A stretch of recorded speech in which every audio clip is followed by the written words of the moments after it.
Sebuah anomali dampak mengerikan tren gambar absurd di media sosial. Kenapa sih bisa kehilangan empati anak-anak ketika menikmati konten absurd ini? Itu karena pas bulan Ramadan, ada anak usia 9 tahun membakar 13 rumah di Sukabumi. Karena tontonan ada anak SD yang mengoleksi 500 video porno. Tuntung Sahur adalah pacarnya balerina, dan balerina sudah berselingkuh dengan hiu. Itu sudah tertanam di anak-anak SD. Fantasi Sedara ini teman-teman, bagaimana ada ketertarikan orang tua terhadap anaknya. Kenapa ya Teh bisa terjadi kayak gini? Jadi di dalam grup itu bahkan ada yang sudah praktek dan memberikan edukasi kepada yang mau melakukannya. Memangnya kenapa dengan fantasi sedarah? Saya dulu oleh ibu, sehingga pas dia punya adik, dia teruskan ke adiknya.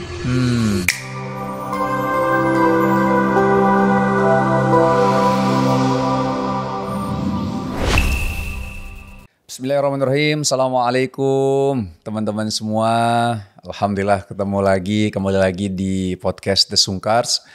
Hari ini kita bersama narasumber kita yaitu Teteh Ikma Hanifah Restisari. Cukup menarik ya, beliau ini lulusan farmasi. Tapi yang kini jadi penggiat pernikahan dan pengasuhan dan sering membagikan ilmunya beliau itu lewat media sosial @ikma HR. HR itu singkatan dari Hanifah Restisari ya, Teh ya. Apa kabar Teh? Sehat? Alhamdulillah sehat. Alhamdulillah. Beliau tinggalnya di Bandung. Tuh. Dan bersama suami beliau yang saya paksa dari tadi untuk masuk. Si Akang nih malu-malu terus nih. Kayaknya memantau dari belakang kamera ya. Kang, sehat Kang? Padahal Akang siapa Kang namanya? Akang Ferry ini juga sering bikin konten juga sebenarnya. Cuman memang ternyata beliau lagi pengen mengamati podcast dari luar. Belum mau tampil. Ya Alhamdulillah. Oke, Bapak Ibu semua, ini awal pertemuan saya sama Teteh. Sebenarnya ini pertama kali secara offline. Tapi ada satu komunikasi kami yang terjadi lewat online itu ketika Teh Ikma itu posting satu konten yang dimana beliau kontennya itu tulisannya sebuah anomali dampak mengerikan tren gambar absurd di media sosial ya. Nah di situ beliau tulis bahwa ada beberapa hal ketika anak-anak menikmati konten-konten absurd ya, Teh ya. Betul. Nah, atau kita bilang animasi anomali ini yang memang gambarnya itu yang nggak jelas sih sebenarnya, nggak jelas tiba-tiba ada hiu pakai sneakers, terus ada cangkir ya, berbentuk wanita gitu ya. Nah itu jadi memang nggak jelas. Nah di sini ada sedikit bukan perbedaan pendapat, cuman saya menanyakan dari sudut pandang yang berbeda. Jadi waktu itu Teteh kan sampaikan bahwa ketika anak-anak menikmati ini, nanti dampaknya diantaranya adalah anak-anak akan kehilangan empatinya. Betul. Nah mungkin boleh Teh, aku pengen tahu itu dulu. Kenapa sih bisa kehilangan empati anak-anak ketika menikmati konten absurd ini? Animasi anomali ini, kenapa bisa seperti itu? Padahal kalau saya lihat-lihat dari dulu bukannya konten-konten kita juga banyak animasi yang anomali ya, gitu. Misalnya contohnya Teh ya, Doraemon, misal Doraemon kucing atau SpongeBob gitu kan, itu kan juga dinikmati anak-anak gitu. Kenapa Teh? Oke. Sebelum kita jauh ke sana, kita bahas dulu nih mulainya ada anomali dari mana. Oke. Jadi anomali itu datang hadir di sebenarnya ada jadi fenomena global, Mas Wisnu. Jadi dulu di Januari 2025 ada sebuah akun yang namanya Zburger 401. Dia ngepost tentang tralala yang berbentuk hiu pakai sneakers itu ramai sedunia, disebut sebagian Italian brain rot, disebut oleh fenomena globalnya. Dan entah kenapa sepekan setelah postingan itu ramai, itu tiba-tiba menghilang akunnya. Ada yang bilang beliau menghapus akunnya sendiri, ada yang bilang juga dihapus oleh platform yang entah di mana gitu ya awal mula platformnya. Kemudian ada juga yang bilang beliau diblok. Wallahualam dari mana itu si konten tersebut hilang dan masuk ke Indonesia itu dibawa oleh akun Nosaas. Nah, pertama kali masuk ke Indonesia itu bulan Februari 2025. Februari 2025 anomali yang pertama kali diperkenalkan adalah tungtung sahur dan bertepatan. Itu pertama kali ya? Iya di Indonesia. Kedua berarti anomali kedua setelah adanya yang hiu. Nah tungtung sahur kedua bertepatan pas mau masuk ke bulan Maret yang Ramadan. Awalnya saya tidak begitu concern terhadap anomali ini karena pas masuk Ramadan yang awalnya digunakan oleh meme-meme orang dewasa yang hiu tersebut, kemudian tungtung sahur pindah. Kenapa bisa masuk ke anak-anak? Itu karena pas bulan Ramadan anak-anak yang nggak mau sahur itu nanti akan dibangunkan oleh tungtung sahur. Tungtung sahur akan datang ke dalam mimpinya, akan dijemput oleh tungtung sahur sehingga anak-anak itu semangat untuk bangun sahur. Ya dari sana semangat, bukan jadi takut. Iya, ada yang semangat, ada yang takut, Mas. Jadi ada dua respon di sana, ada yang semangat, ada yang takut. Ada yang kalau yang takut dia akan bangun sahur, yang semangat juga dia akan bangun sahur. Jadi memang dampak kepada anak-anak pada saat itu positif pada saat itu pada bulan Ramadan. Nah akhirnya dari meme-meme orang dewasa anomali itu berpindah fungsi, yang tadinya ke dewasa jadi pindah masuk ke anak-anak. Setelah bulan Maret terbitlah bulan Ramadan. Setelah bulan Maret itu ada Lebaran. Muncul anomali-anomali baru. Itu disaksikan 65 juta views. Orang lain yang namanya konten kreator kalau viewsnya banyak pasti akan mengikuti tren yang sama. Bermunculanlah anomali-anomali lain yang hampir sekarang udah ada 20 anomali lebih. Yang awalnya ceritanya hanya untuk membangunkan sahur, saya lihat akhir-akhir ini terutama di awal bulan Mei kemarin itu ceritanya sudah tidak aman untuk anak-anak. Cerita yang kami highlight di sini adalah cerita utama dari tralala tralelo itu sama tungtung sahur yang pentungan itu cerita pada dasarnya tungtung sahur berpacaran dengan balerina Cappuccina. Tungtung sahurnya? Iya, tungtung sahurnya. Kan yang jadi ikon di Indonesia sampai alhamdulillahnya sih ada positifnya ya, Mas. Jadi tungtung sahur sampai dikenal oleh dunia karena kan hiu tadi udah jadi fenomena dunia. Luar. Jadi ketika ada muncul tungtung sahur, ini tungtung sahur dikenal juga sama dari Indonesia. Iya, dari Indonesia. Kayak gitu. Tapi ternyata pas akhirnya menyasar anak-anak, kontennya udah jadi berbeda. Tungtung sahur berpacaran. Dia punya pacar namanya yang balerina Cappuccina itu. Kemudian cerita dasarnya Cappuccina itu cappuccino maksudnya? Iya, ya entahlah itu nama yang dibuat oleh kreatornya.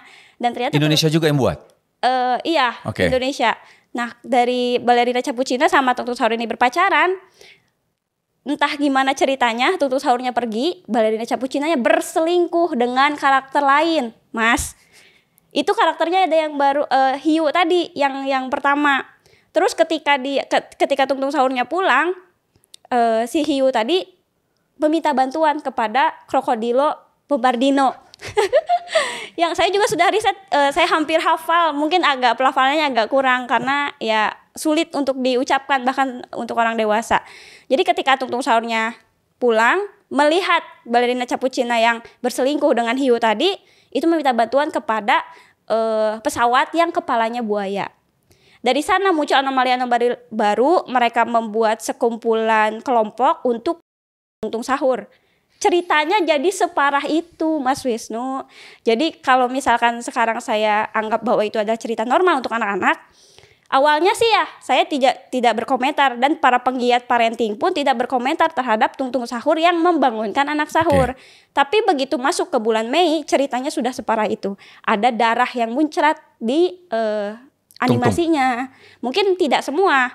Kan parahnya media sosial adalah ketika mungkin satu akun yang buat itu jalannya biasa aja, tapi banyak akun lain yang akhirnya membuat anomali yang baru. Yang berbeda ceritanya. Betul. Ketika ada lagu Top Top Top misalnya, ada anomali Top Top Top, Mas.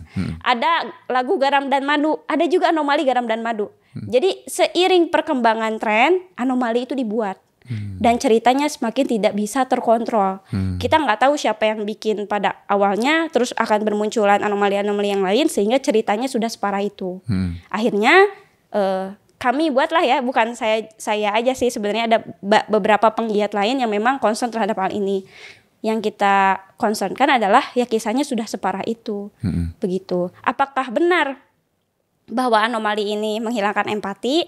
Itu karena saya lihat dari beberapa kasus yang pernah, saya juga sering lihat berita kasus-kasus media. Kebetulan Mas, sebelum saya upload postingan ini, ada 2 kasus yang terjadi sebelumnya. Ada anak usia 9 tahun membakar 13 rumah di Sukabumi karena tontonan.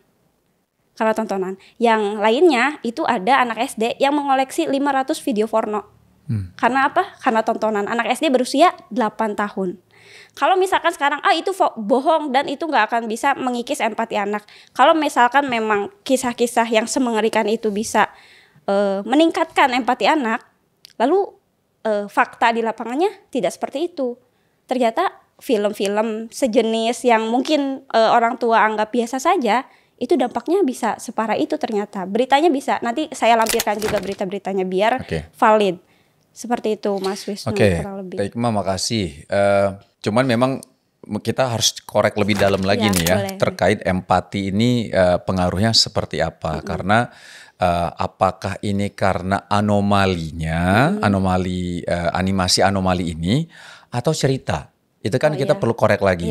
Contoh misal kita lihat cerita-cerita dulu ya, kita nonton, angkatan saya nonton Doraemon tiap hari Ahad ya. Tiap hari Ahad kita udah siap-siap di depan TV nonton Doraemon. Ada kisah-kisah yang memang menurut kita akhirnya membawa kita ke arah yang kurang baik misalnya, atau ke arah yang baik gitu ya. Ke arah baik kan juga ada, misalnya cerita apapun, tapi memang membuat kita sadar bahwa berbuat baik itu bisa memberikan manfaat untuk kita. Betul. Nah itu kalau yang saya tangkap adalah berarti ketika kita dengar kita nonton satu animasi yang dimana animasi tersebut memberikan kita contoh yang baik, kita otomatis akan berbuat baik. Contohnya apa? Contohnya misal kita bilang animasi Nusa, animasi Riko gitu kan.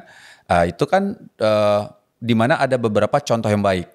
Contohnya misalnya berbuat baik sama ibu, kan ada satu animasi, ada satu episode lah di Riko yang waktu itu pernah kita buat gitu ya. Itu memberikan contoh kepada anak-anak untuk berbuat kepada ibunya juga gitu kan. Tapi itu kan bukan animasi anomali ya gitu ya. Tapi ada beberapa, kalau kita bilang animasi anomali, apakah animasi anomali ini yang memang aneh-aneh seperti ini atau seperti yang lain? Makanya kayak perlu kita gali lebih dalam sih sebenarnya. Pengaruhnya apa karena sekedar animasi anomalinya, apakah ceritanya? Tapi kalau saya dengar ceritanya yang tadi Teteh sampaikan, itu juga ceritanya memang udah serem sih ceritanya gitu ya. Kalau saya boleh sedikit berhipotesa ya Teh ya, saya menangkapnya malah ceritanya bikin aneh nih. Ceritanya kan udah kayak gitu ya, sehingga udah kemana-mana kan, sampai akhirnya dia pacaran aja di dalam Islam udah nggak boleh. Itu pertama, itu kan udah melanggar syariat. Terus kedua, dia panggil bayaran lah bahasanya untuk si hiu sneakers ini. Bukan. Kebalik.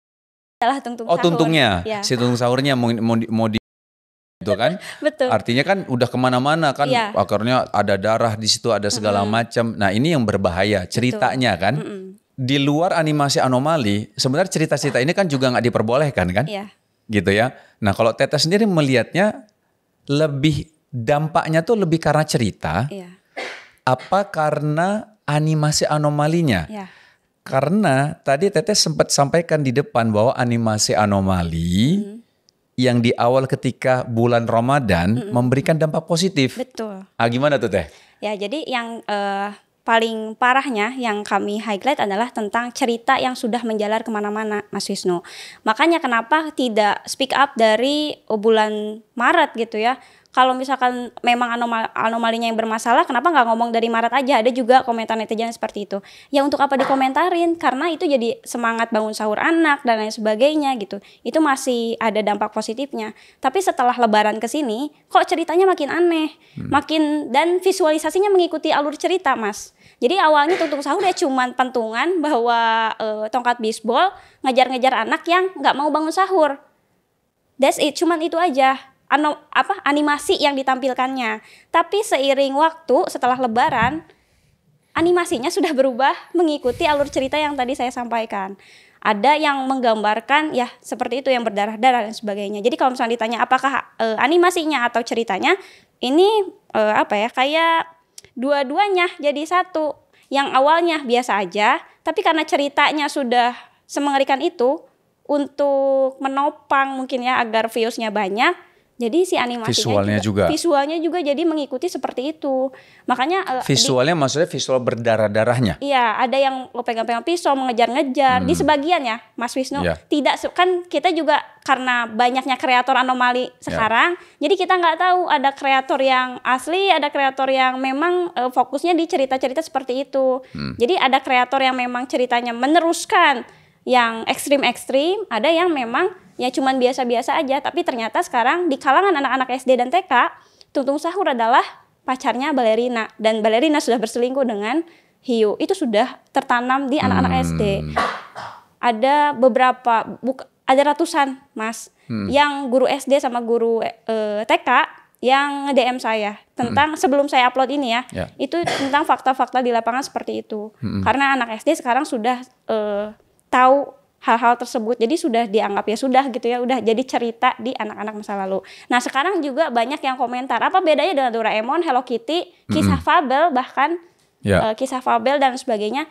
Kalau misalnya kita mau lihat pengertian dasarnya itu sangat berbeda, dan kalau dari visualnya juga udah jadi berbeda. Doraemon warnanya apa? Biru terang. Kalau misalkan Hello Kitty lucu banget warna pink. Sementara kita lihat anomali yang sekarang kita sajikan kepada anak-anak itu udah berbeda banget Mas Wisnu dengan Doraemon dan sebagainya. Yang lainnya juga kalau misalnya disangkutkan dengan fabel, kisah si kancil dan kura-kura, itu beda karena fabel itu biasanya karakter utama dari ciri-ciri fabel adalah hewan yang disifati sebagai manusia. Kancil yang licik, kelinci yang sombong, kura-kura yang tekun. Sementara anomali itu menggabungkan makhluk hidup dengan benda mati.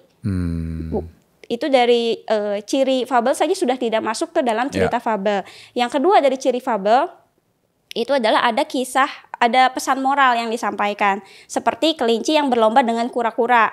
Nanti yang menang adalah kura-kuranya karena kura-kura tekun, sementara kelincinya yang sombong dan tidak berusaha. Itu kan akan masuk ke kisah-kisah moral ke anak. Tapi kalau misalkan anomali, oke lah kalau misalkan di per bulan Maret itu masih bisa diterima yang bangunin sahur itu. Tapi untuk pas setelah lebaran ke sini berpacaran dan sebagainya, itu pesan moralnya di mana, Mas? Oke, berarti itu sudah tidak termasuk fabel lagi. Dan kalau misalkan kita berarti fabel dicoret dari persamaan apple to apple sama anomali. Kalau misalnya kita sekarang bandingkan lagi dengan Doraemon dan Hello Kitty, di zaman kita yang 90-an itu orang tua masih strict banget. Kalau anak salah dipukul, gurunya gimana gitu kan, masih pengasuhannya masih pengasuhan POC. Jadi apapun yang anak tonton masih ada supply dari orang tua untuk menegur kesalahan anaknya. Di zaman sekarang orang tua itu membebaskan HP kepada anak-anaknya bahkan tanpa pengawasan sama sekali. Oke, pertanyaan selanjutnya, andaikan tadi karena Teteh sampaikan terkait kalau misalnya dia tadi kan Teteh sampaikan kalau misal waktu bulan Maret Ramadan itu masih oke karena ceritanya positif, ya, bangunin sahur gitu ya. Tapi setelah itu nggak oke karena udah ceritanya kemana-mana dan menjurus ke kriminal, gitu kan? Dan maksiat kan jatuhnya kan, maksiat dan kriminal gitu. Artinya kalau misalnya ceritanya terus tidak ada pengawasan orang tua, ya Teh ya. Kita ambil ini dulu. Ceritanya kriminal, maksiat, dan tidak ada pengawasan orang tua. Betul. Sehingga tidak bisa disamakan dengan apa fabel tadi ya, Teh ya? Sama fabel ini. Fabel ini cerita seperti tadi Teh bilang ya. Iya, kisah-kisah yang makhluk hewan yang disifati manusia. Dan ada manfaat cerita dari situ, pesan moralnya ya. Betul. Oke, sekarang kita coba bicarakan si anomali ini, animasi anomali ini, ceritanya bermanfaat misalnya. Oke. Misalkan ya. Betul. Terus kedua, diawasi sama orang tua. Ya. Kalau ini ada, berarti boleh jalan terus. Boleh, dan visualisasinya mohon agak disesuaikan dengan untuk usia anak-anak. Oke, berarti visualisasinya kalau animasi anomali kan memang udah aneh kan bentuknya. Betul. Yang penting nggak ada ini berarti ya, nggak ada yang kayak pegang pisau, Ya, betul. Tidak nggak ada darah-darah. darah-darah. Tapi kalau masih kayak waktu bangunin sahur masih aman berarti? Masih aman, kan hanya bangun bisbol dan kejar-kejar anak-anak. Dan Oke. itu juga ada dampak positifnya. Tapi kalau misalkan sekarang visualisasinya juga sudah ada yang darah-darah seperti itu baiknya dihindari. Terus kalau bisa bagi para kreator anomali, karena sekarang tujuannya sudah berubah nih, Ya. yang asalnya untuk orang dewasa berpindah ke anak-anak, mohon tolong buat untuk anak-anak. Oke. Dan sekarang alhamdulillahnya ada beberapa kreator yang membuat anomalinya dalam bentuk chibi, Mas. Chibi itu gimana yang Chibi. ngejelasinnya? Yang kecil. Apa itu sih? versi- Ada nggak? versi Far? kecil ada di Cibi-cibi TikTok apa? dulu. Atau nanti saya lampirkan. Boleh. Nanti saya lampirkan. Ada cibi. Enggak, saya nggak bikin. Oh, nggak bikin ya? konten tentang itu. Oh. Nanti saya lampirkan. Oke. Jadi ada para kreator anomali yang membuat bentuknya chibi atau kecil dan itu lucu Oke. jatuhnya. Jadi untuk Apa itu bentuk apa? Kalau itu kan tungtung itu kan berarti kan kelentong. tetap bentuknya seperti tungtung sahur, Ah? tapi bentuknya lucu, Mas. Oh, bentuknya lucu. Lucu, bener memang lucu. Kalau Oh. dilihat sekilas aja memang sudah lucu. Tapi masih maksudnya kayak tuntung sahur, Iya. terus hiu. Hiu pakai sepatu. Itu jadi bentuk lucu. Iya, betul. Oke. Ada kreator yang sadar seperti itu. Artinya oke berarti gitu Oke, ya. Dan kalau pesan ceritanya harus bermoral. Betul. Ceritanya kalaupun nih pesan lagi bagi para kreator selain bentuknya yang mungkin agak disesuaikan dengan anak-anak, nanti saya tampilkan ya ada beberapa kreator juga yang udah membuat. Buatlah cerita yang memang ada pesan moral untuk anak-anaknya. Kalau misalnya mau diteruskan tungtung sahur itu yang bangunin sahur, maka buatlah kisah-kisah yang lainnya seperti dengan teman-temannya dia bikin apa untuk ada pesan moral kepada anak-anaknya. Seperti itu. Terus lupakan atau mulai berhenti kisah perselingkuhan, Iya. bayaran yang seperti itu harap untuk berhenti saja gitu, tidak cocok untuk anak-anak. Kalau Oke. mau gitu, Mas. Saran untuk para Iya, kreator. Para kreator ya. Betul. Oh ini nih ya. Nah, Cute itu kan lucu chibi. kan? Oh iya lucu. Sudah Oke, bentuknya oke. bentuknya ada memang tungtung sahur, tapi Iya, iya. bentuknya diterima oleh anak-anak gitu, Mas. Oh oke. Iya sih. Kalau ini lebih lucu, lebih anak-anak ya. Ya, betul. Kalau kayak gini ya. Seperti itu. Kalau yang saya tangkap kesimpulannya adalah animasi anomali nggak apa-apa. Betul. Asal pesannya bermoral, diawasi orang tua, Betul. sama jangan ada visual yang aneh-aneh, Ya. yang arah ke maksiatan ataupun arah ke kriminal, Betul. gitu ya, Iya. Teteh. Berarti sepakat itu ya? Yang sepakat. Oke. Karena yang saya kritisi adalah yang Lebih ke tentang- pesannya ya, Betul. ceritanya ya, dan visualisasi. visualisasi yang bawa pisau dan itu ya. Oke, Teh, terkait berarti ini jawaban pertanyaan saya sudah terjawab sebenarnya, karena kan saya tadi mau nanya, saya kan komen tuh di tempat Teteh tuh. Iya. Izin kapan berdialog sama ibu saya bilang di podcast kami. Karena saya juga melihat dari POV yang berbeda terkait pembahasan ibu di atas, terutama soal imajinasi anak-anak. Iya.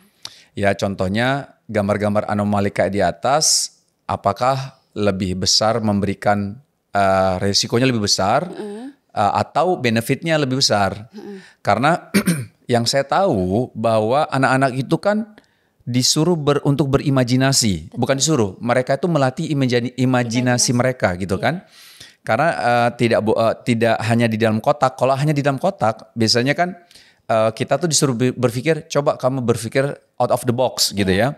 Sehingga mungkin bisa jadi mereka mikirnya ada yang kebayang untuk bikin seperti ini, bikin seperti ini. Yang penting kita arahkan jangan sampai ada pelanggaran syariat di situ, misalnya kayak gitu ya. Betul. Gitu. Makanya sebenarnya pertanyaan saya sudah terjawab sebenarnya. Nah, kita sedikit baca lagi nih yang terkait postingan Teh Ikma ya. Ini berbahaya dan bisa traumatis karena ceritanya ya Teh ya. Iya. Ini berbahaya dan bisa traumatis itu karena ceritanya. Nah, kalau untuk menurunkan empati dan kepekaan sosial, sering menertawakan gambar absurd membuat anak kurang empati. Iya. Mereka akan menganggap keanehan atau kekurangan itu lucu. Oh, di sini masuknya. Betul. Jadi nanti misalnya ada seseorang yang mungkin ada kekurangan sesuatu, Betul. itu diketawain, maksudnya kayak gitu ya. Iya. Ada Apakah lebih di situ aja? Ada hal yang lain nggak Teh? Enggak, kira-kira? kalau misalkan itu saya ini lebih ke objektif menurut saya saja ya, karena dari beberapa berita yang sudah terjadi yang tadi saya sampaikan di awal, dari tontonan ada yang bisa membakar rumah, ada yang mengoleksi video porno dan sebagainya, dan ini ada beberapa laporan juga Mas dari guru TK yang kebetulan fisiknya gemuk, dan karena anak-anak sering menonton dan tahu anomali, mereka membuat istilah baru untuk guru tersebut dan jadi bual-bualan. Ini anomali baru, ini anomali baru. Guruku adalah anomaliku. Sampai gitu. seperti itu, Mas. Iya betul. Ada yang laporan ke saya. Itu 2 orang. Ada yang satunya gemuk, yang satunya wajahnya berjerawat. Mohon maaf. Itu cerita dari followers sih. Jadi mungkin ini kalau misalkan teman-teman mana riset jurnal dan sebagainya, ini berdasarkan kejadian nyata. Mungkin ini sifatnya objektif saja, bukan secara ilmiah seperti itu. Berarti penekanan pengawasan orang tua penting ya? Ya betul, Mas. Dan komunikasi dengan orang tua penting ya? Iya, Artinya anomali ini ditonton, ayo silakan tonton asal tayangannya itu pesan moralnya baik gitu ya. Terus harus dikomunikasikan sama anak berarti terkait kayak misalnya, nanti kamu kalau misal ada siapapun yang mungkin menurut kamu agak bukan agak aneh ya, tapi kayak misalnya menurut kamu kenapa kayak gini ya tubuhnya misalnya kayak gitu, itu kamu nggak boleh kamu bercandain dia, kamu nggak boleh body shaming, kamu nggak boleh menghina dia, membuat dia jadi lelucon anomali, karena dia makhluknya Allah juga loh, sama seperti kamu gitu. Jadi kita tidak boleh membuat dia jadi lelucon karena dia bisa sakit hati loh gitu ya. Nanti itu panjang kan, maksudnya kalau membuat sakit hati seseorang, nanti kalau dia doa untuk kita nggak baik gimana gitu. Jadi memang harus ada komunikasi dari orang tua juga ya, berarti ya, pengawasan dan komunikasi gitu ya. Betul. Jadi kemarin juga ada yang salah paham. Jadi postingan ini juga ada pro kontranya. Kenapa jadi salahin kreator yang membuat katanya, bukan ke orang tuanya? Ya kan audiens saya ibu-ibu ya, Mas. Karena postingannya tentang pernikahan dan pengasuhan anak, audiens yang terbentuk adalah ibu-ibu, tapi qadarullahnya karena postingannya viral, itu masuk juga ke para kreator anomali. Ya jangan salahkan kami sebagai kreator, orang tuanya pada kemana. Ya justru postingan ini untuk mengajak orang tua, ayo kalau misalkan memang mau masih menonton anomali, mungkin dipilih yang tungtung sahur sebelum lebaran kah gitu ya, atau yang tentang berpacaran dan sebagainya, dilewatkah seperti itu gitu ya. Itu kan ada peran orang tua di sana. Tapi lagi-lagi Mas, zaman sekarang itu kebanyakan ya, bukan semua tapi rata-rata orang tua memberikan fasilitas aksesnya ya gampang ya, pendampingan seperti itu. Ini juga jadi pembahasan banyak orang sih ya, terkait media sosial yang gampang diakses oleh anak-anak. Ada beberapa negara yang bahkan membatasi untuk penggunaan media sosial itu di umur 16 tahun, belum boleh pakai sampai 16 tahun, maksudnya ada yang 15 tahun baru boleh pakai media sosial. Sedangkan anak-anak kita ini di Indonesia umur 4 tahun, 5 tahun bisa. Itu udah ada yang udah pakai media sosial, ada 8 tahun udah bikin media sosial. Bahkan film yang di Netflix itu apa ya, film apa judulnya ya? Adolescence. Apa? Adolescence. Iya, itu juga sempat ramai. Nah, itu film yang kita mungkin bisa jadi contoh juga buat kita semua, bahwa ketika penggunaan sosial ini akhirnya digunakan oleh anak-anak yang tadinya kita berpikir anak-anak kita tuh aman-aman aja masuk ke dalam kamarnya karena nggak bergaul sama siapapun, padahal dia bergaul dengan dunia ini kan. Betul. Bergaul sama orang-orang yang tidak dikenal di dunia media sosial kan, gitu. Dan kalau di film itu kan akhirnya dia sampai membuat satu tindakan kriminal temannya gitu, karena ada interaksi sosial di media sosial, dia dibully lah, di ini segala macam, akhirnya dia seperti itu juga gitu. Walaupun banyak pesan sih di situ ya, kayak misalnya perilaku orang tuanya. Orang tuanya nggak memukul dia, tapi temperamen akhirnya memberikan contoh ke dia juga gitu ya. Dan tidak ada pengawasan juga di sana. Iya, tidak ada pengawasan. Karena kan selama ini mungkin kita berpikir ketika anak-anak kita masuk ke dalam kamar, ya dia tidak berinteraksi sosial. Padahal dia berinteraksi sosial secara digital. Nah, ini mungkin penting buat kita semua sebagai orang tua, bahwa ketika ada di rumah, kalau bisa sih akses dunia digital itu jangan kita kasih sih sampai pada waktunya gitu ya. Bahkan Mas, nanti saya lampirkan juga jurnalnya, rekomendasi WHO 0 sampai 6 tahun tidak diberikan HP secara cuma-cuma. Oke. Kalaupun mau diberikan layar itu maksimal sekali usia 3 tahun ke atas 30 menit. 30 menit sehari. Betul. Satu hari. Dengan tontonan pantas kan maksudnya Iya, kan? yang Oke. pantas. Gitu kalau mau. Kan ada beberapa orang tua yang akhirnya memutuskan untuk tidak memberikan tontonan apapun. Apapun. ada Cuman apapun. kalau saya sama Shiren memang melihatnya ini berat. Kenapa? Karena banyak anak-anak juga bisa mendapatkan pendidikan dan ilmu tuh dari tontonan gitu ya. Akhirnya ya makanya itu salah satu trigger saya sama Mas Ari juga ya, Mas Ari Untung untuk buat Rico the Series sebenarnya. Anak saya suka, Mas. Alhamdulillah, alhamdulillah senang mendengar ya. Jadi kayak kan ada Nusa ya, Nusa kita anggap pionir ya, animasi yang oke gitu ya bikinnya. Nusa, setelah dari Nusa kami melihat kalau hanya Nusa ini nggak bisa dia berjuang sendirian.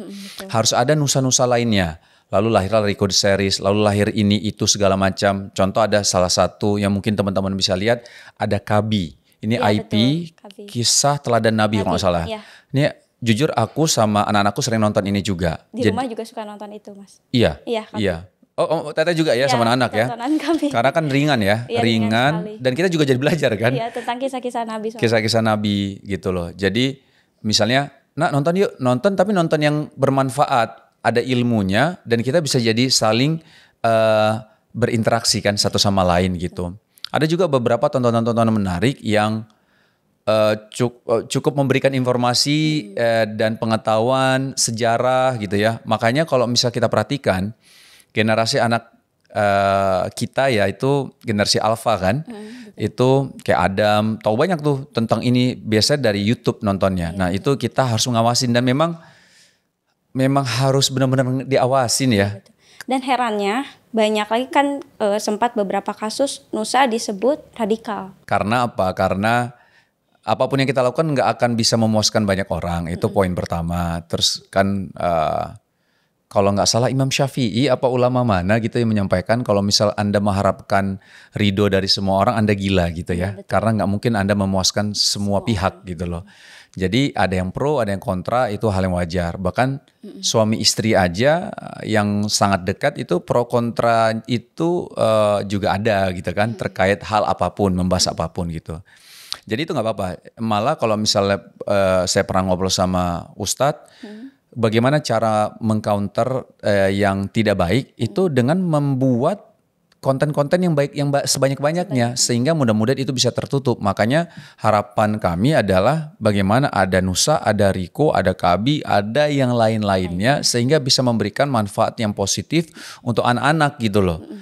Jadi ini sebenarnya PR bersama sih, PR bersama. Bareng-bareng.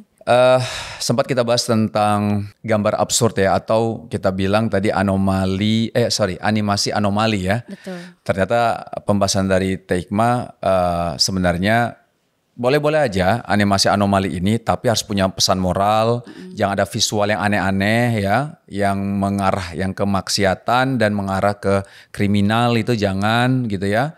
Terus harus ada pengarahan tetap dari orang tua sehingga anak-anak paham bahwa ini adalah imajinasi dari seorang konten kreator gitu misalnya gitu ya. Oke, Teh ini mengerikan dan menjijikkan sebenarnya ya kalau kita bahas ini gitu. Cuman kita perlu juga bahas kenapa, karena mudah-mudahan ini bisa menjadi aware-nya orang tua. Iya, nauzubillah ya, takutnya ada beberapa yang mungkin ada pernah kasus ini terjadi di keluarganya. Jadi ada grup di Facebook ya, benar ya? Grup di Facebook itu grup namanya grup Fantasi Sedarah. Nah, grup Fantasi Sedarah ini mungkin teman-teman udah paham ya. Nanti kita munculkan aja teman-teman. Nah, ini grupnya dan sekarang katanya sudah menghilang ya. Grupnya ini sudah menghilang. Diganti nama, Mas. Oh, ganti nama? Ada laporan dari follower saya diganti nama. Terus diganti nama sama apa? Habis itu hilang lagi? Gak tahu, jadi kan karena rame diganti nama dari asalnya Fantasi Sedarah jadi Suka Duka. Oke, Suka Duka habis itu ganti lagi. Duka. Nah sekarang nggak tahu, belum ada laporan lagi dan menghilang, entah diganti jadi apa lagi. Tapi kalau misalnya sekarang masih searching Suka Duka ada, berarti masih sama namanya. Jadi gitu, mereka sekarang ganti-ganti nama. Oke, Fantasi Sedarah ini teman-teman, poinnya adalah bagaimana ada ketertarikan, ya kita bilang orang tua ya, orang tua terhadap anaknya. Jadi mereka mencoba untuk menceritakan, menggambarkan, menulis di Facebook mereka, di grup itu bagaimana fantasi bayangan dia kepada anaknya sendiri. Betul. Ini anak kandung ya, anak kandung sampai segitunya gitu. Nah, Teh ngelihat fenomena yang sangat menjijikan ini, kenapa ya Teh bisa terjadi kayak gini? Teh pernah riset atau menganalisa terkait hal ini nggak Teh? Ini bisa banyak faktor sih Mas. Jadi nggak bisa kita tentukan untuk ini di alasan mereka melakukan itu karena satu alasan. Biasanya dari banyak faktor. Yang pertama karena mungkin mereka trauma, pernah jadi korban sehingga akhirnya mereka jadi pelaku. Yang kedua dari lingkungan juga. Kalau lingkungannya memang mendukung mereka untuk hal seperti itu, punya teman atau bahkan sekarang kan ada grupnya, mereka didukung satu sama lain, mereka nekat melakukan hal itu. Yang ketiga karena kurangnya ilmu pasti. Karena kalau misalnya kita belajar dari sisi kesehatan aja udah nggak sehat, apalagi dari sisi agama, udah nggak bener banget. Nah yang terakhir mungkin karena memang godaan setan terakhirnya. Memang seperti itu, jadi akhirnya fetis di dalam diri mereka dianggap normal. Jadi oke lah, saya punya fetis ke anak saya sendiri, ke ibu sendiri, itu mungkin mereka anggap bagi diri mereka normal, ditambah ada grup itu, didukung dan dilakukan. Bahkan di dalam anggota grup, Mas sempat scroll nggak isi grupnya? Saya nggak pernah lihat grupnya sebenarnya, tapi lihat postingan dari orang-orang. Gitu. Jadi ini cuman ada berapa yang di-capture-kan sama konten kreator kan, akhirnya saya lihat dari situ. Jadi di dalam grup itu bahkan ada yang bukan hanya fantasi-fantasi aja, ada yang sudah praktek dan memberikan edukasi kepada yang mau melakukannya. Di dalam grup itu saya sempat buka pas namanya masih Fantasi Sedarah. Besoknya ketika kontennya di-up sudah ganti nama grupnya tersebut. Lebih seperti itu. Jadi banyak faktor sih yang bisa. Banyak faktor ya. Kita nggak bisa nentuin ini karena apa. Karena memang nggak bisa ditentukan gitu. Bisa berbagai banyak faktor yang menyebabkan mereka berkumpul. Teteh pernah dengar dari ini nggak sih? Dari mungkin curhatan dari orang tua atau seorang ibu gitu ya. Ya mungkin atau ayahnya mungkin cerita tentang kasus orang lain gitu, pernah dengar nggak tentang Fantasi Sedarah? Setelah kasus ini di-up, itu banyak yang lapor di DM. Apa diantara gimana Teh? Dia ternyata jadi ada kakaknya yang ternyata punya fantasi dengan dia sebagai adiknya. Aduh. Iya. Dia ini cewek berarti? Dia cewek. Okay. Dia laporan ke saya di DM Instagram harus bagaimana Teh. Sementara saya sekarang sudah punya suami, harus jujur atau enggak kepada suami dan sebagainya. Tapi itu dulu? Waktu masih tinggal serumah. Oh, tinggal serumah. Dan dia nggak berani cerita ke ibunya. Itu karena dia takut. Kakaknya mengancam. Ada juga yang sudah jadi korban oleh ayahnya. Setelah postingan ini di-up, banyak yang laporan. Ngaku gitu ya, laporan ya. Tapi saya tidak bisa membalas satu persatu karena itu di luar kuasa saya. Gimana saya menjawabnya? Kurang lebih seperti itu, Mas. Jadi memang ini ada korban dan ada pelaku. Bahkan ada yang secara terang-terangan mengaku ke saya, tapi nggak ada foto profilnya, nggak ada followers. Jadi kayak akun pura-pura gitu. Memangnya kenapa dengan Fantasi Sedarah katanya? Saya dulu oleh ibu, jadi ibunya ternyata. Ke anak laki-lakinya, sehingga pas dia punya adik, dia teruskan ke adiknya. Ke adik perempuannya berarti gitu? Iya, dianya yang nge-DM saya itu adalah laki-lakinya. Tapi ya akunnya tidak akun bodong gitu akun bodong, cuman dia menyampaikan hal tersebut. Juga ketika postingan ini di-up, itu banyak yang nyerang ke DM. Memang fetis manusia itu salah, memang fetis ini salah, dan banyak lagi diserang. Mungkin ada beberapa anggota grup Facebook karena postingannya viral, jadi nyerang juga ke DM. Dan bahkan di postingan di Threads itu postingannya terhapus gara-gara banyak yang melaporkan. Apa jawaban Teteh misalnya kalau kayak gitu? Misal kita bilang deh terkait tadi yang ada yang curhat sama Teteh, abangnya ke dia gitu ya waktu masih tinggal serumah. Terus Teteh kasih nasihat apa ke dia? Kalau saya lebih baik coba deh ke psikolog atau ke orang-orang yang profesional untuk menyembuhkan hal tersebut. Karena kalau berjuang sendirian itu nggak bisa, ada rasa menghantui, ada rasa takut, ada rasa bersalah juga. Jadi mixed feeling di dalam dirinya dia harus dibantu sama orang. Karena kalau berjuang sendirian dia kesulitan, Mas. Biasanya seperti itu. Karena harus cerita gitu harus ya punya orang buat dikeluarkan gitu maksudnya. Seperti itu. Tapi bahaya kalau cerita sama suami ya kayaknya. Iya, kayaknya, kan tidak semua aib lalu harus diceritakan ke pasangan kan, Mas, kayak gitu. Maaf Teh, itu sampai di berhubungan maksudnya? Betul, berhubungan. Jadi setiap dia tuh bahkan dia sempat menginap di kosan temennya selama 1 minggu gara-gara dia nggak mau pulang.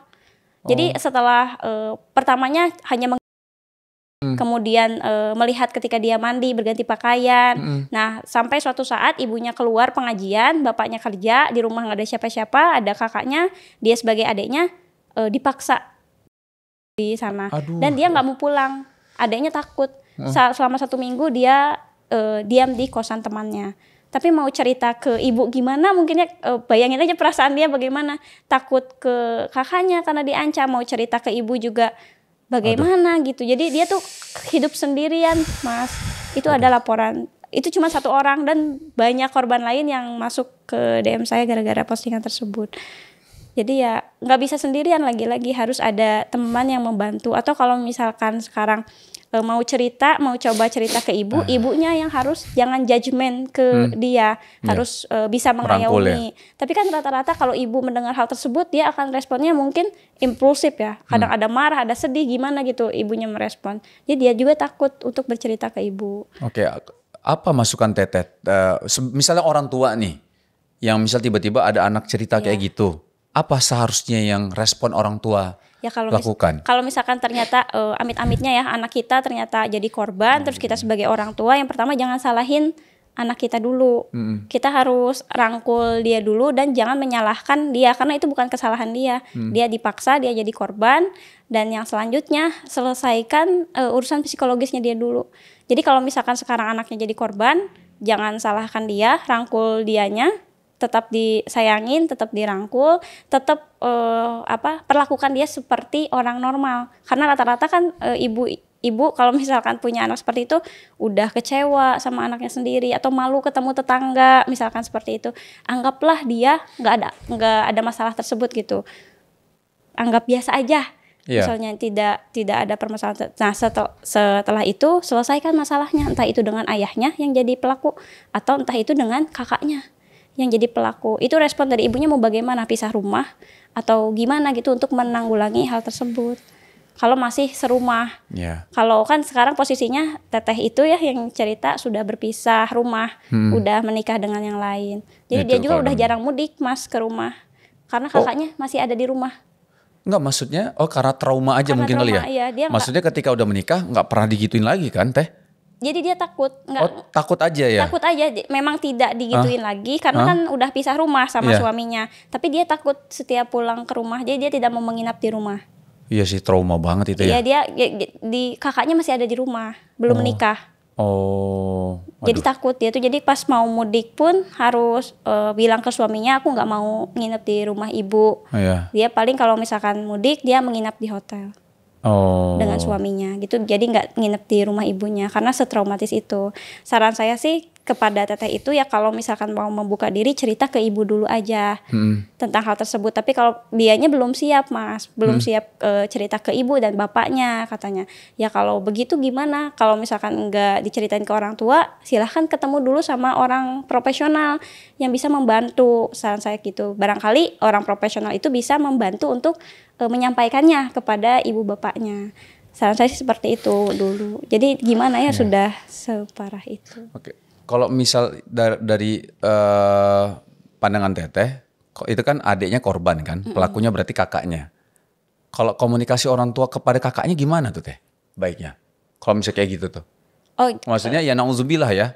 Maksudnya ini mungkin yang lagi nonton, mungkin ada yang kasus kayak gini misalnya. Apa yang harus dilakukan orang tua kepada yang laki-lakinya? Komunikasinya kayak gimana tuh?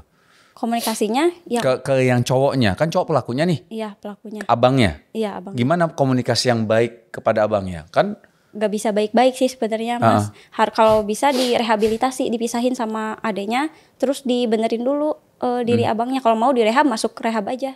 Ada rehab apa itu Teh berarti? Ya untuk saat ini sih belum ada rehab ke seksualitas Mas. Baru ke rehab narkotika aja. Jadi kalau misalkan orang-orang nih yang mau bikin, masukin ke sana. Tapi biasanya kalau yang terjadi itu dimasukin pesantren justru Mas.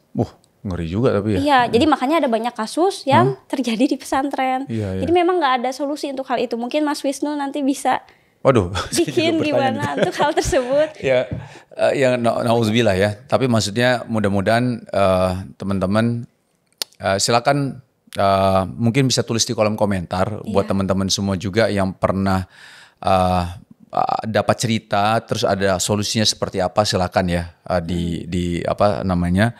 disampaikan di kolom komentar. Nah, terus di sini kan Teteh juga tulis nih Teh ya.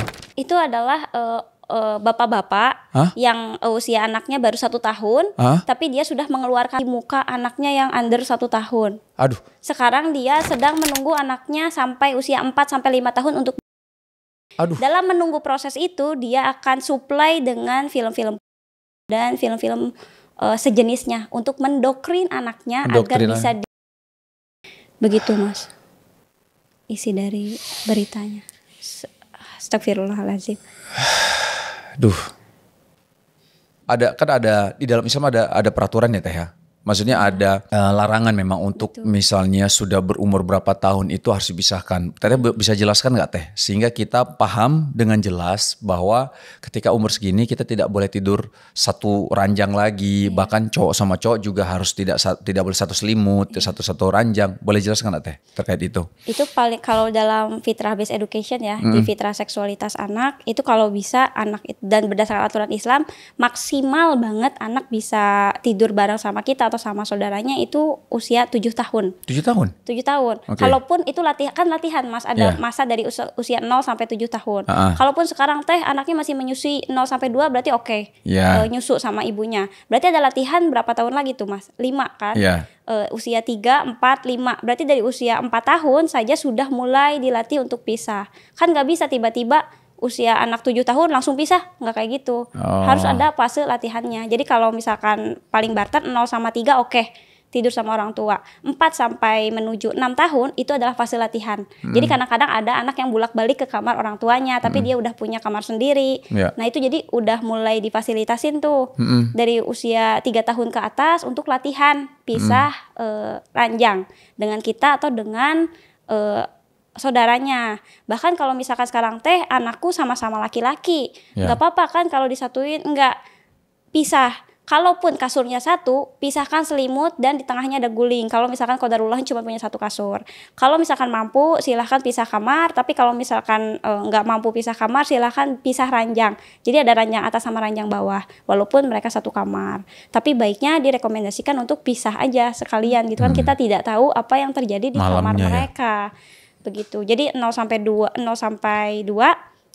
sama orang tua mungkin masih nyusu atau apa. 3 tahun ke atas kalau bisa mulai latihan. Jadi 7 tahun udah pisah beneran sama orang tuanya. Bukan 7 sampai 10 tahun yang dilatih. 7 kalau dalam fitrah 7 tahun Teh harus pisah Mas. Harus pisah ya? Iya, 10 tahun kan udah masuk sholat. Maksudnya wajib buat bukan wajib buat sholat, maksudnya memang harus sholat gitu ya. Harus sholat begitu. Oh kalau pemisahan itu di 7 tahun? Iya 7 tahun kalau bisa. Latihannya dari umur 3 tahun. 3 tahun ya? 3 tahun. Tapi kalau misalkan 3 tahun belum mau mulai kayaknya susah ya 3 tahun. Ya nggak apa-apa berarti latihannya kan latihan ada 5 tahun. Ada berapa tahun? Ada 5 tahun lagi kan? 2 tahun udah sama kita 5 tahun Mas. Jadi kalau nggak di 3 masih susah 4. Kira-kira apa lagi Teh misalnya? Kalau misalkan dalam fitrah kalau dalam fitrah gimana? Ada fitrah based education, materinya almarhum Ustadz Haris Santosa, itu ada yang namanya menumbuhkan fitrah seksualitas. Tahapannya di usia 0 sampai 2 tahun itu didekatkan dengan ibunya dulu. Mau anak laki-laki atau anak perempuan didekatkan dengan ibunya. Karena kebutuhan ASI lagi-lagi. Di usia 3 sampai 6 tahun itu didekatkan dengan kedua orang tuanya. Ada suplai maskulinitas dari ayah, ada suplai femininitas dari ibu. Itu tujuannya buat si anak tuh dekat dengan orang tua, juga si ibu dan ayah bisa ngontrol nih. Kalau misalkan ayahnya ke arah jalan yang salah, ibu bisa nemenin anak. Tapi kalau ibunya ke jalan yang salah, ayah bisa nemenin anak gitu. Jadi kasus-kasus kayak seksual under 6 tahun itu bisa Cegah bisa ya, dicegah. insyaallah ya. Nah, usia 7 tahun sampai 10 tahun anak didekatkan sesuai dengan gendernya. Kalau misalnya anak laki-laki dengan ayahnya, anak perempuan dengan ibunya. Tujuannya ini biar si anak laki-laki tahu peran keayahan, nantinya si anak perempuan tahu peran keibuan, kayak misalkan masak dan lain sebagainya. Kalau peran laki-laki suplai maskulinitas, jadi bertindak, bersikap itu sesuai dengan yang ayahnya ajarkan. Kalau perempuan sesuai dengan ibunya ajarkan. Ini buat pencegahan agar tidak melenceng ke arah LGBT nantinya, Mas. Nanti di usia 11 sampai 14 tahun, anak laki itu lintas gender.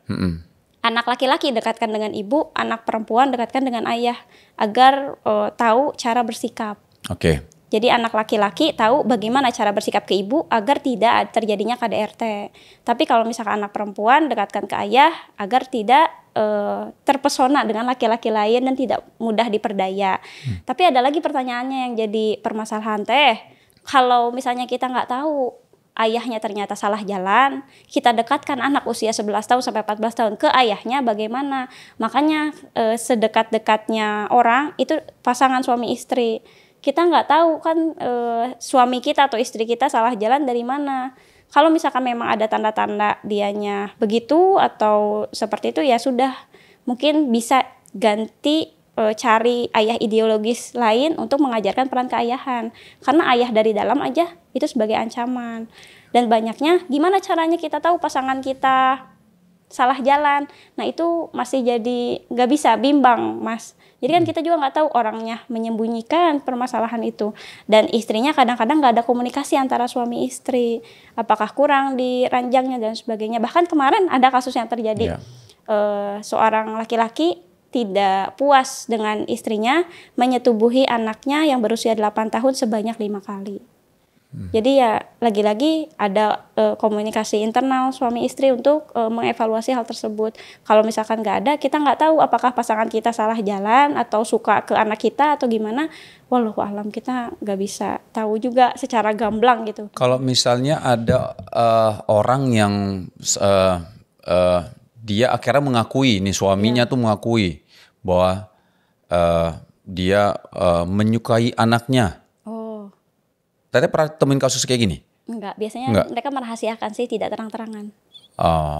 Kalau misalkan udah mengakui ya jelas dipisahin atuh, Mas, nggak akan bisa. Dan kalau kita bayangin predatornya, apakah mau jujur bahwa aku suka anakku nih sama istri, ya sama istrinya pasti akan langsung dipisahkan dengan ayahnya. Dia nggak bisa ada kesempatan buat menikmati anaknya dong. Misalkan dia pernah ya nauzubillah ya pernah terjadi itu mungkin belum sampai berhubungan tapi memang udah dia ngelakuin sesuatu ke anaknya misalnya kayak gitu ya. Terus istrinya, dia cerita sama istri karena dia udah tobat lah bahasanya. Jadi bawaannya tuh aduh kegelisahan di hati dia karena berdosa, akhirnya cerita sama istrinya. Berarti itu gimana tuh respon istri melihat mungkin suami udah tobat tapi dulu pernah kayak gitu? Mungkin ada pengawasan ekstra ya, Mas. Karena kan kita nggak tahu tobatnya seseorang, apakah benar tobat nasuha yang tidak melakukan sekali lagi atau tobat sambal di istilahnya. Dia nyobain lagi, dia sekarang tobat, dia nyobain lagi. Wallahu alam, kan kita nggak tahu isi hati setiap manusia. Bahkan pasangan kita sendiri kita nggak tahu ya isi hatinya seperti apa. Kalau dia tobat, benar-benar tobat, ya urusan dia sama Allah, bukan sama kita gitu ya. Kalau misalkan sekarang dia udah curhat, aku tobat nih, aku pernah melakukan itu dengan anak, berarti istrinya harus ada pengawasan ekstra lagi-lagi. Kalaupun misalkan mau ekstrim banget ngelindungi anaknya, mungkin dipisah atau tidur sama ibunya aja biar dia ngontrol anaknya. Atau mungkin kalau misalkan percaya banget sama laki-lakinya, sama suaminya, ya tinggal di pengawasan ekstra aja ke anaknya. Kalau misalkan dikasih pemahaman ke anaknya, kalau misalkan bapak gimana gitu ya, atau menandakan ciri-ciri mau melakukan itu lagi, bilang ke ibu. Mungkin seperti itu. Tapi ya terserah, itu kembali lagi kepada posisi istrinya. Istrinya mau melakukan apa, kan respon tiap orang juga beda-beda, Mas. Ya semoga Allah menjaga kita semua ya. Amin. Karena ya nggak kebayang ya ada hal yang terjadi seperti ini. Tapi balik lagi ya tadi pengaruh-pengaruh yang tadi ya lingkungan, terus tontonan, terus mungkin arah seksual yang dulu pernah memang digituin juga sama orang tuanya gitu kan. Dan ada orang-orang yang mensupport gitu ya keanehan ini gitu ya. Jadi ini memang banyak faktor tadi Teh ya. Nih kita coba ganti point of view-nya dari pelaku nih Teh. Misalnya mereka yang tadi kita bicarakan juga yaitu bagaimana misal ada orang yang grup yang fantasi saudara ini nonton nih Teh. Terus dia benar-benar mau bertobat nih. Tapi dari point of view pelaku nih. Si pelakunya. Dia pengen bertobat. Ada gak sih tipsnya untuk mereka sembuh, cara mereka sembuh sehingga mereka keluar dari sifat yang menjijikan ini gitu. Ada nggak Teh? Ya pasti kalau misalkan ada usaha dari diri sendiri mau tobat, ya pasti ada jalannya. Yang pertama pasti harus keluar dulu dari grup itu. Hilangkan dulu lingkungannya. Kan lingkungan yang mendukung. Berarti kalau misalkan sekarang ada pelaku fantasi saudara, keluar aja dari grup itu. Ngapain kan mau tobat, ngapain diam terus di grup tersebut. Yang pertama berarti harus ambil langkah buat keluar dari grup. Yang kedua, kalau misalkan sekarang mau tobat, kalau misalkan kurang merasa seksual, kan kalau fetish yang seperti itu kalau belum dipenuhin akan terus ingin lagi ya Kak, Mas. Jadi kalau misalkan ada pasangan, lampiaskan saja ke pasangan semuanya. Bilang saja bahwa aku sedang ada fetish ini.